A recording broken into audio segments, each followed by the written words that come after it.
Hello, this is Dan Explains, and I'm Dan. Why is water wet? The fact that water is wet is so obvious that it's a cliche phrase. Water is the archetype for wet substances.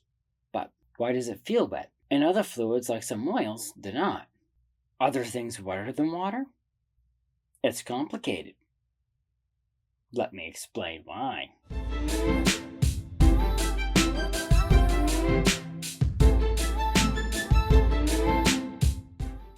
Water is wet unless you put it on something that's hydrophobic, which literally means water-fearing, although I'd say water-repelling rather than water-fearing.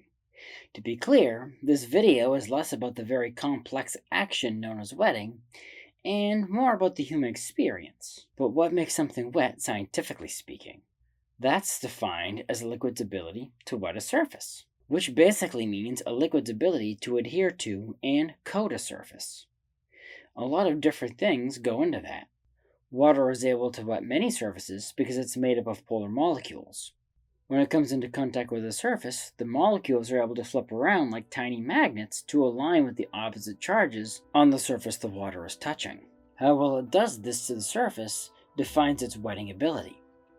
So you'd think the more polar the molecule is, the more it could wet things. Well, that's not exactly true. That may be more true for very hydrophilic surfaces, which means water-loving, but most surfaces aren't highly hydrophilic. So, if you have a highly polar solvent on a surface that's not as polar, then it will stick to itself better than the surface, and the fluid will beat up and wet less at the surface. Viscosity also plays a role. Thinner fluids can wet better just because they have less forces holding them together. So the force that makes the fluid attracted to itself and beat up more is less strong. Some fluids, like the element mercury for instance, have such a strong attraction to itself that getting it to wet other things, like human tissue, is nearly impossible. And that's lucky for us, because of how toxic it is. Although it is extremely good at wetting metal if the oxide coating is removed from the metal. Although in the process, it destroys the metal, which is why mercury is one of the prohibited items to bring on a plane. You wouldn't want mercury escaping its container, trickling down through the floor, and eating a hole through the bottom of the plane. So you can see, what is wet and what isn't wet highly depends on the substance doing the wetting and what it's wetting. Oils, for instance, are very good at wetting nonpolar surfaces that normally resist water wetting. In this case, the wetting action is mediated by van der Waals forces, which are much weaker than polar forces. There are liquids that bridge this gap, which often makes them wetter than water. Those are liquids whose molecules contain polar and nonpolar regions. Soap is a fantastic example of this. So much so, adding soap to water makes the water more able to wet things. By mediating between the polar water and the nonpolar areas of the surface being wetted. But none of this actually tells you how wet something feels. WD-40, for instance, is excellent at wetting things.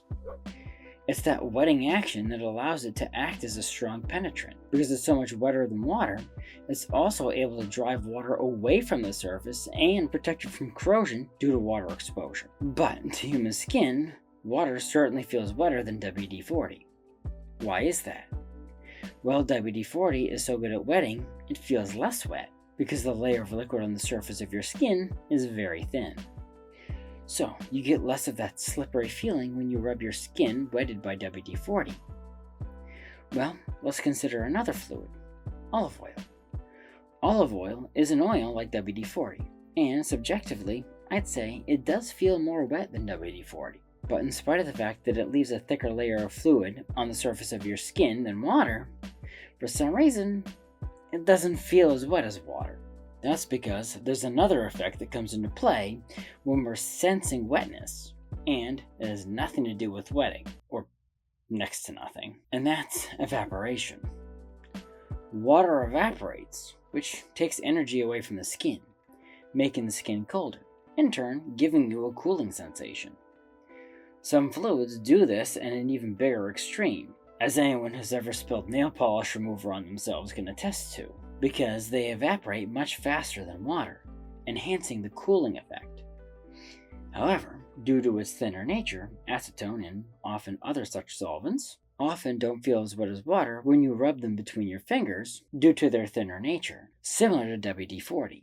So, are there fluids that actually feel wetter than water? Well, yes, water does when you add soap to it, and there are other alcohol-based mixtures like hand sanitizer that not only have a cooler sensation, but maintain a thicker layer of fluid on the surface, similar to that or greater than that of water. I hope you like my little foray into the weird world of wetness, and thank you for watching. If you like this video, and other topics ranging from theology to science, please press the like button. Subscribe to my channel and ding the bell to get notified when I post new videos. Also, please support me on Patreon to get extra content and special perks. Link in the description. The more people support me, the more time I can dedicate to making videos like this one. So, until next time, have a great week.